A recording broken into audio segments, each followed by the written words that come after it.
This is the RFD Radio Network. We're on location at the annual Illinois FFA Convention at the Bank of Springfield Center. One of the neat things they do is offer state honorary degrees, and one of those recipients is State Representative Dan Swanson, who hails from Henry County.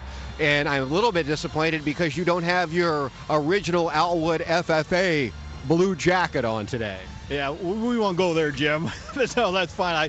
I told Rebecca on our way down I should have wore my son's FFA jacket. And little history, back in 1952, my dad signed the original charter for the Alwood FFA. His signature's on there, and I remind Dad of that too, and talk to people about our background. It goes clear back to 1952 when my dad signed the charter at Alwood Schools.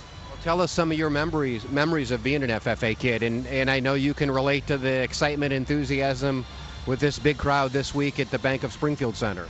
Absolutely. I guess one of the unfortunate things I did not take advantage of was going to state convention. I was an FFA all 4 of my years at Alwood, served as secretary 1 year and treasurer's a year, but I never made it down to the banquet. Dad always had chores for us to do, cultivating or walking bean fields or something, but here I am.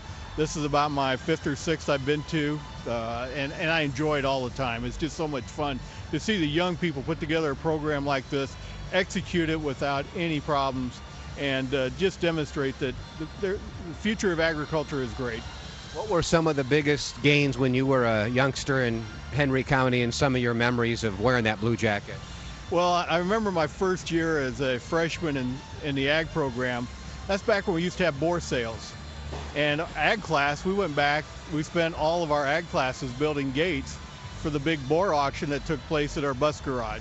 So that's a fond memory I have. I also have memories of competing I served as president on our parliamentary procedure team, and disappointed I lost by 1 point from winning that, but it's just great memories of working together with other FFA members and filling out. Back then we called them record books. Now they call them SAEs and all those. So FFA has come a long ways from when I was back in my late 70s going through FFA to where we are today with, the inner city schools of Chicago participating in FFA. Not only the rural Illinois boys and girls, but the kids from the inner city are able to participate in FFA. I know the membership numbers have been growing, which is, pretty impressive considering the pandemic and all that. What does this mean to you to be recognized, by basically the Illinois FFA organization? Well, it's an extreme honor. I mean, this is an award that it just carries a lot with me. It means a lot to me to have this state honorary FFA degree, and I wear the pin proudly to demonstrate that I am this awardee now, and it just means a lot. It means a lot. In this past budget year, we were able to add some money to that $5 million line item because it's our hope within the ag industry that we can grow and acknowledge more of what FFA offers to our students and where the opportunities are in the ag community. We don't need a lot of new people to drive tractors and plant the seeds, but we need the scientists, we need the technology, we need the chemists is what we need in agriculture today, as agriculture is a growing industry.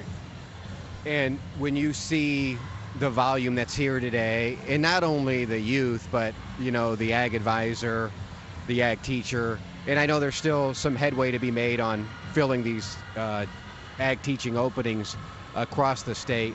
But the advisors to me seem just as excited as the kids that are here. Oh, absolutely. It's great to see the advisors with the students, and we see a lot of parents here today. But that's part of what we have to offer with the funding for the ag programs is the 3-Circle grant that helps fund our ag teachers who can help those students here at the FFA convention carry all the way through to the state fair with their projects and help mentor, coach, and teach the young people the progress in FFA and all the advantages to it. But it's great to see, we do have a shortage of ag teachers in Illinois. And when I talk to young people about education, about FFA, and about being a teacher, I try and encourage them to be in the ag industry because it's a great place to grow up. Now, did you have an influence when you were a kid, whether it be, back in your Alwood FFA days where you can remember that FFA advisor or ag teacher or lesson you learned? Well, you mentioned about my FFA jacket. My old Alwood FFA advisor, Keith Clement, still has his jacket. Not as blue as it was in the school days of the 60s and 70s, but he still wears his FFA jacket quite proudly. So sure, have a lot of memories of my FFA advisor, Keith Clement. All right, you're still actively engaged in farming. You're one of the few handful of state legislators that, your day job or night job or whatever you want to call it outside of being a state legislator is farming. Can you speak to kind of that combination and how that works for you and how you make it work? Well, I've got a part of a 5th generation farm. My son's on the farm, my brother, my nephew all keep the farm going. I try to be there when I can. I'm the only legislator with pork. No other legislator has pork. I'm one of 3 or 4 that have beef, and then we have crops. But I'm the only legislator that has both beef and pork. So I try to bring that with and to the table when we have discussions. I serve on the Ag Committee, and it brings a different, those of us who have livestock and have crops know that the food doesn't just come from a grocery store.